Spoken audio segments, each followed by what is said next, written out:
From the Marquee Media Studio inside Mark Tank, it's the Mark Haney Show. Yes, this is the Mark Haney Show. We're on a mission to ignite the entrepreneurial revolution right here in the hometown we love. And we do that by building the backyard advantage, the most connected community in the world for local entrepreneurs. And it's based around this culture of love, right? Helping one another, showing love to one another. And today on the show, there's going to be a lot of love because I've got my son, Marcus Haney, and we're going to do a little bit of talk on entrepreneurship for sure, a little bit of talk on perseverance and resiliency because I don't think anybody knows more about it than this man.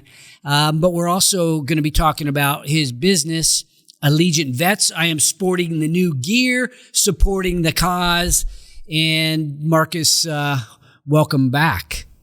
I love the shirt. It's looking sharp. Appreciate you sporting. Yeah. So those of you that have been watching the show, listening to the show for a number of years, may remember that there was a time when Marcus was on the show and he and I co-hosted the show together. But even prior to that, when we first launched the show, Marcus was the sort of the inspiration behind how we were going to drive the show. And so he was really there in the beginning. So when we talk about going down memory lane, he was back there at the beginning. So Marcus, welcome back. How does it feel to be back? Now you're driving this super successful organization, AllegiantVETS. How does it feel to be back?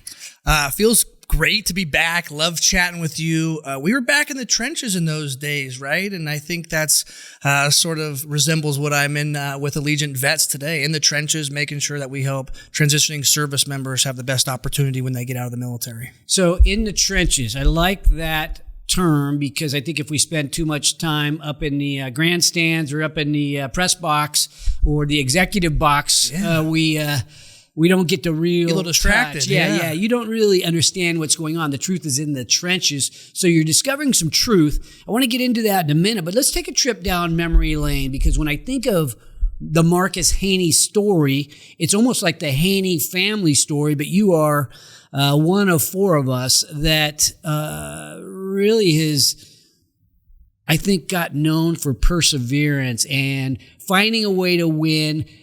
Tough wins are sort of the story of your life. I remember, when you first decided to go out for football, you won the Perseverance Award. And then moving up along the way, we won a lot of championships together. You ended up playing high school football, and you were always an undersized guy. You were a very, very good baseball player, but you were maybe underestimated at times, and so you had to work a little bit harder.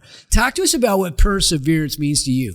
It's hard out here at 5'8", and trying to be an athlete. Perseverance means to me the willingness to sacrifice everything to get it done.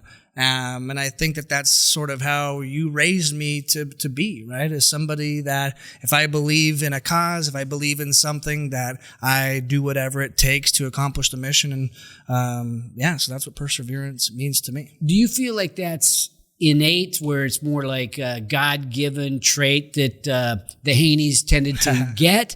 Or like I was pretty tough. Your mom wasn't as tough on you as what I was, but I was tough on you and your sister. And you guys are both now animals. Well, you say they got a little tough on them, but I think that I was perfectly parented is what I say, right? You say you're tough. I say I probably needed it, right? There were some times along the way I give you the run for your money as well. So, I will say I'm perfectly parented.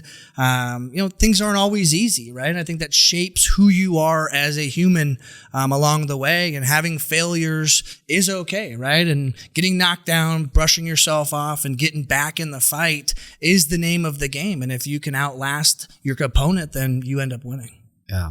So we got our book here that was written by our good buddy Richard Botkin. It is, this is not a book promotion, but I think it's emblematic of the way you have approached your adulthood and your childhood. So you, for those of you that don't know, Marcus was wounded in Afghanistan in a firefight, shot in the leg. We've talked about that on the show a few times, but what you may not know is that this book was written after Marcus got out of the military. He helped me with the podcast, as we mentioned, and he listened a lot during the podcast. He would be there in studio, Sports 1140, listening to the leaders of Sacramento, the entrepreneurs of Sacramento, share their stories. And so when this book was written, it was written through your eyes as you compared it back to your time in the military, your time on the battlefield. Yeah, absolutely. It was a interesting, I'll call it a master's in business, right? And, speaking of perseverance, all of the individuals that are in Are Always By Your Side book, none of them didn't go through life undefeated, right? Yeah. They had ups and downs. They had times where they were struggling. Even like a Kevin Nagel, right? Getting the guy to come knock on his door to collections. Like, oh man, there was times where the most wealthy people were not seeing the vision, or they're seeing the light at their end of the tunnel at that time, but they kept battling and putting one foot in front of the other. And I think, that's what it takes, is continue to put one foot in front of the other. Yeah, no question. And so speaking of that, so you're now helping veterans as they are at the end of their commitment in the military. So during your end of the commitment in the military, you were in Afghanistan, right? So for a while, and then you came home suddenly. 4 surgeries later, you're a wounded warrior. And so your transition out was different than most. Talk to us about your transition and then maybe how it contrasts with the veterans that you're working with at AllegiantVETS. Yeah, so I was in the Sangin Valley, Afghanistan in 2012 and ended up getting shot by a 7.62 round in the right thigh. I guess I zigged when I was supposed to zag, but got transferred out of the hot zone really quickly. Thank goodness for all of the great personnel on the ground. We train for these events, and when it happens, we obviously show up and make it happen. So I transitioned out of the Wounded Warrior Battalion, which is kind of interesting because everybody's injured or wounded and getting out in a mental place that is maybe not looking at what's next for them. Right. They're in a physical recovery. Right. It's a lot of depression, a lot of, medication being taken, right? And not like a place where you're looking for a mentor to help you get through, right? So I transitioned out of that unit into the civilian world. I was away from my unit that I was with for my entire 4 years. Right. Okay. So you're with this unit for 4 years in the Marine Corps. You're infantry 1-7, people, baby. the 1-7. You become, you guys are like brothers, and a lot of those young men were like family to us as well, and still are close. But then you are evacuated out, and then you're in San Diego at the Balboa Hospital, and everybody else is still in Afghanistan. Right. And then when they come back, which is still toward the end of your commitment, they go back to 29 Palms, which is a different part of Southern California. Yeah. And you're in San Diego. Alone. And, alone, Yeah, alone, unafraid, hole in my leg. Had some personal stuff going on too. Like I was going through a divorce at the time, which I don't really talk about, but it was a challenging time of my life to be trying to get out of the military, right? So what happened was I ended up moving back to Northern California without a plan. Right, I didn't have a plan in place. I was like, I'm just gonna wing it. Right, getting shot. I probably got out of the military a little earlier than maybe what I would have otherwise. Right, I might have done some more time if I hadn't been wounded. Not sure. Right, I might have done some other time.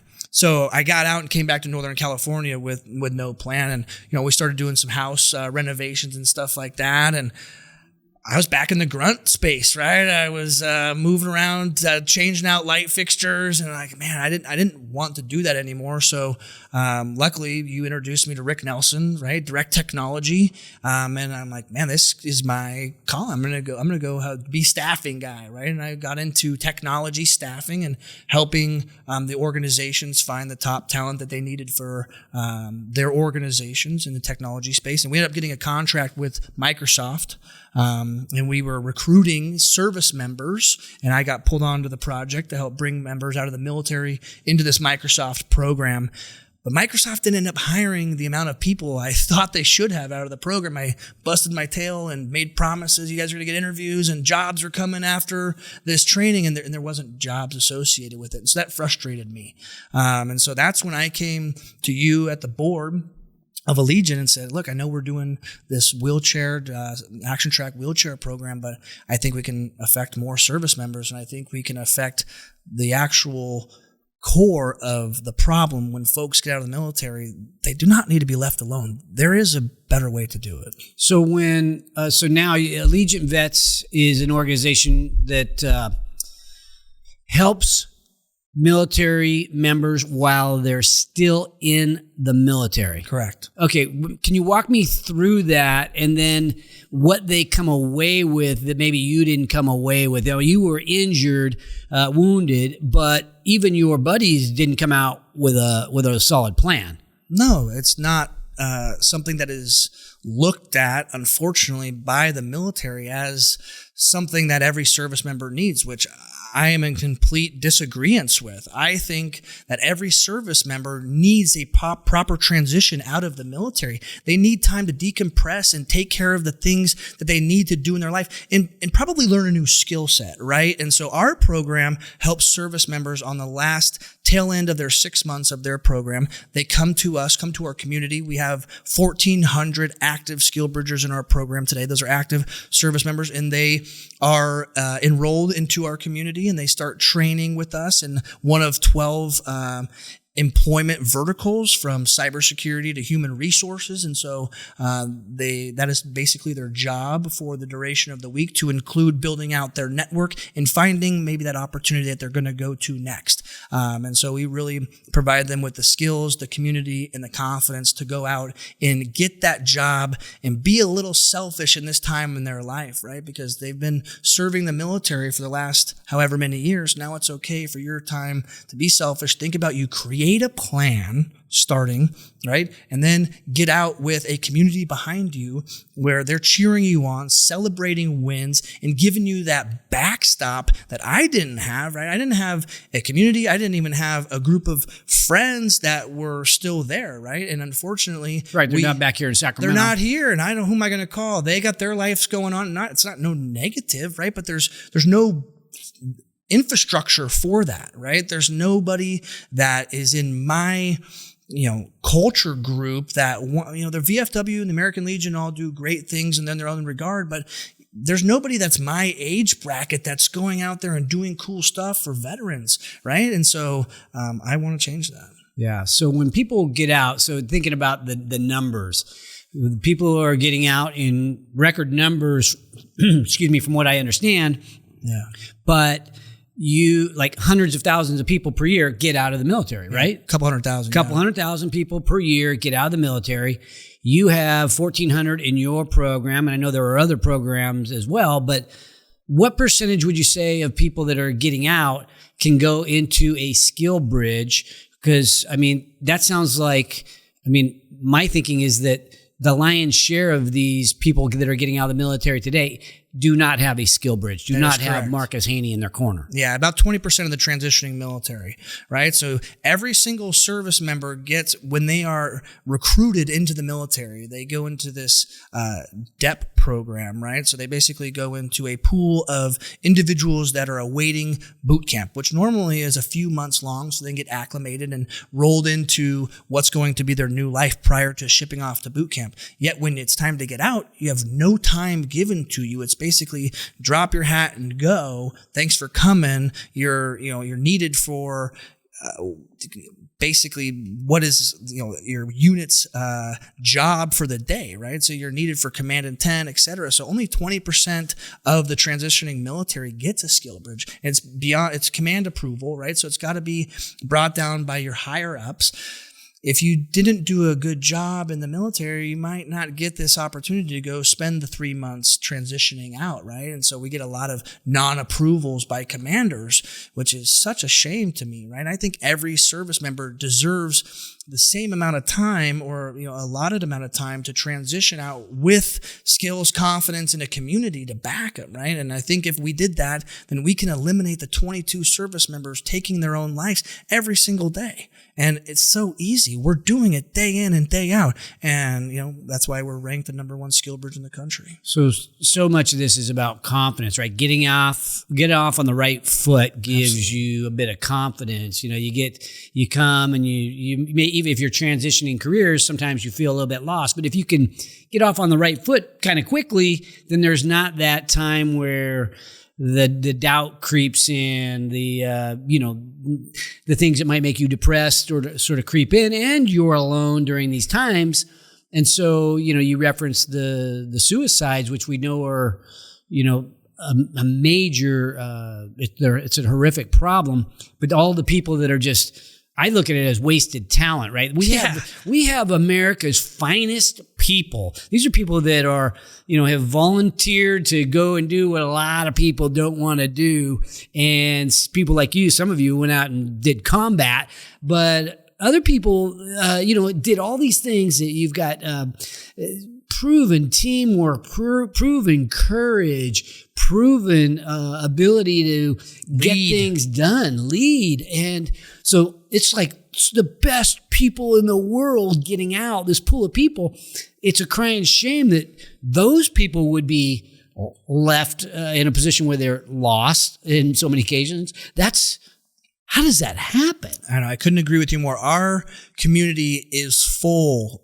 Full every day. I talk to them every single day, week in and week out. And these people are the best humans, first of all, but best people in the country with the right kind of skill sets that they can parlay with just a little bit of help, right? Just a little bit of shaping and a little bit of, hey, here's your opportunity. Go here versus go there. Right. And I think that, unfortunately, service members get personified as damaged goods, right? And that is what I aim to change in my journey through Allegiant Vets, is to have service members not be looked at like they're the wounded people, right? They're the damaged goods that we're only giving them opportunity because we have to for the DEI initiatives or whatever the case may be. But in reality, these people are the best people you can get on your freaking team. So I am talking to companies and trying to reshape that messaging and reshape that methodology, because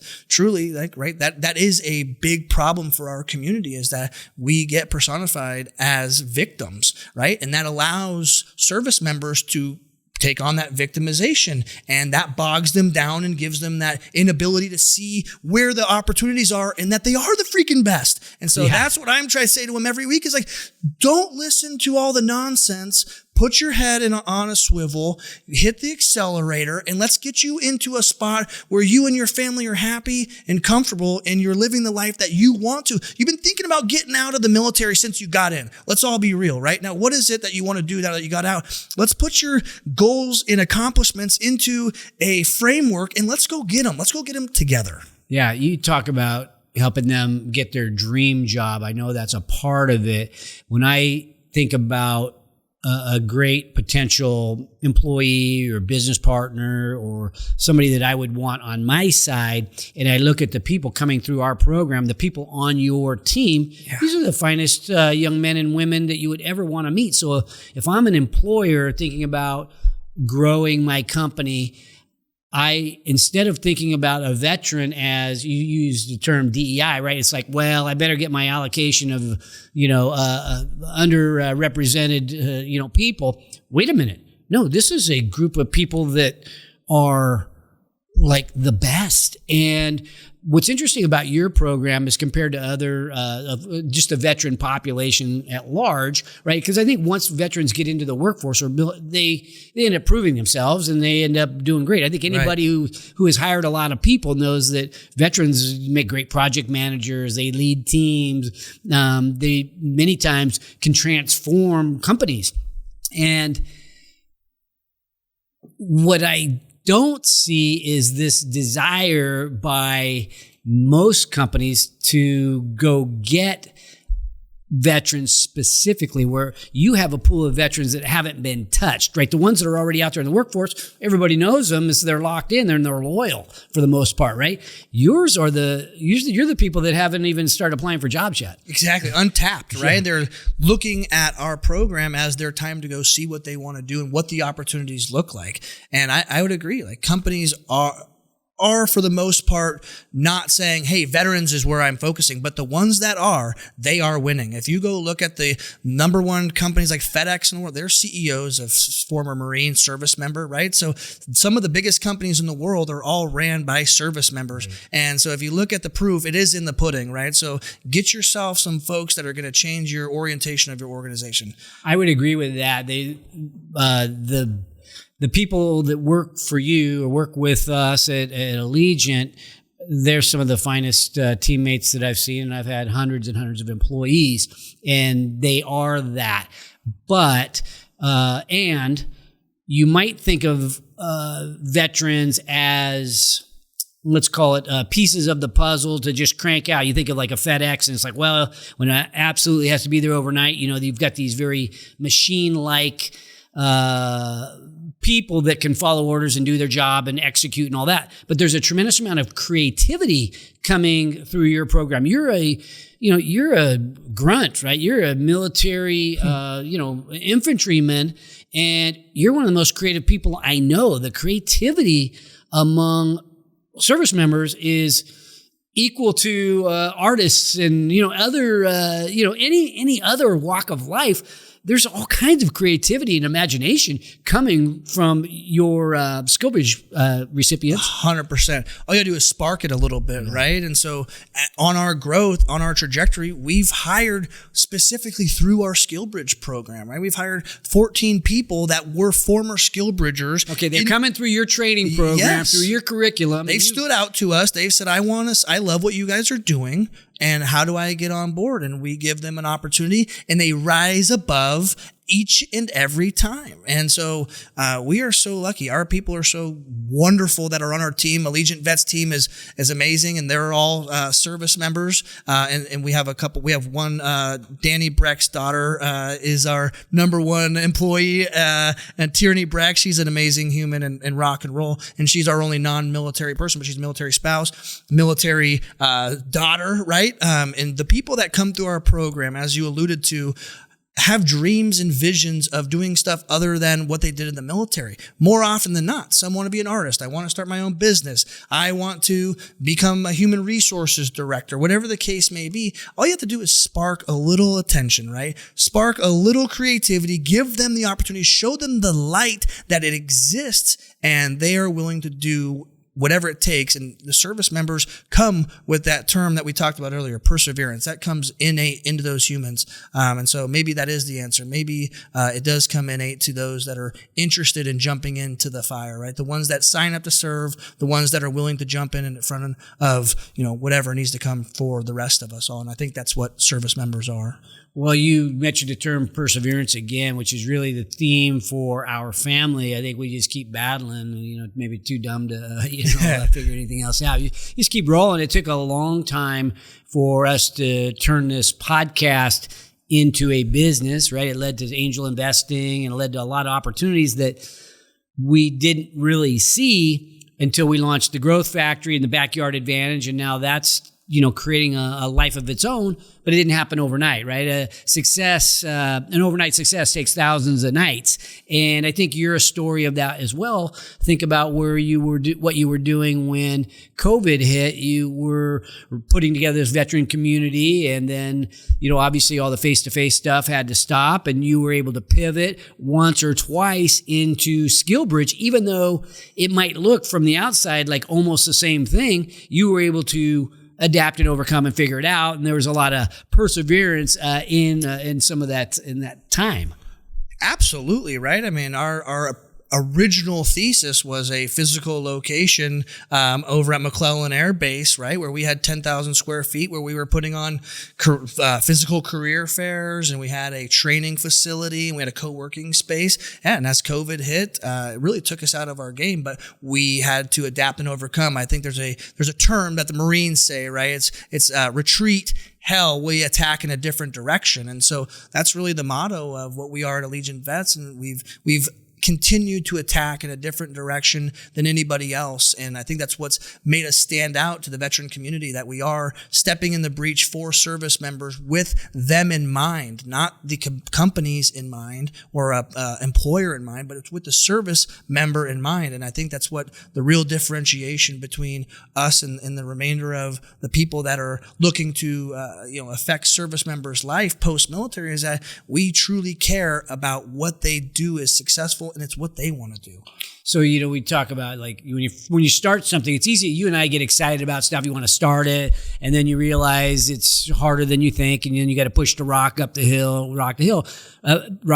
But then when you finally get to the top, or you turn the corner, you have a breakthrough like what you have had. You got to think that that's a really great feeling. You were recognized as the #1 skill bridge.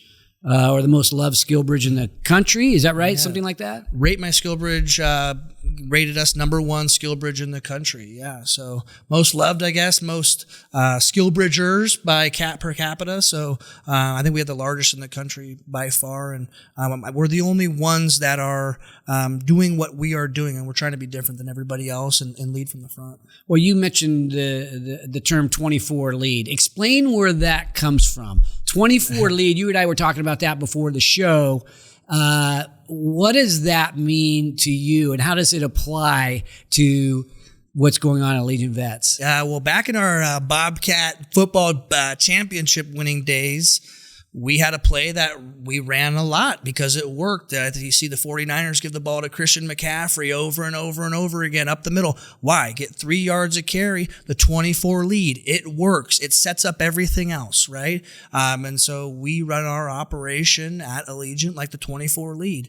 It's bada bing, bada boom, bada bing, bada boom. Same thing, in and out. Everybody gets the same feel, touch, look, and attention so that, it is repeatable and scalable. And I think that's why we are able to do what we are able to do and have 1,400 service members show up time and time again, have accountability. And, we're even producing, 200 plus jobs out of our program every single month. So, with our pig-headed discipline, keeping ourselves focused on the 24 lead. Sometimes we got to do an option or two, just to keep the defense guessing. But more often than not, we're running the 24 lead, get people in our program, provide them with some skills, give them the community and confidence to walk out of our program with success. And, we have a 99.86% satisfaction rate. So with your existing team, you talk about, for entrepreneurs out there that are thinking about, or maybe they have their own business and they're like things are chaotic and they're running in 1,000 directions, like almost any business. But if you can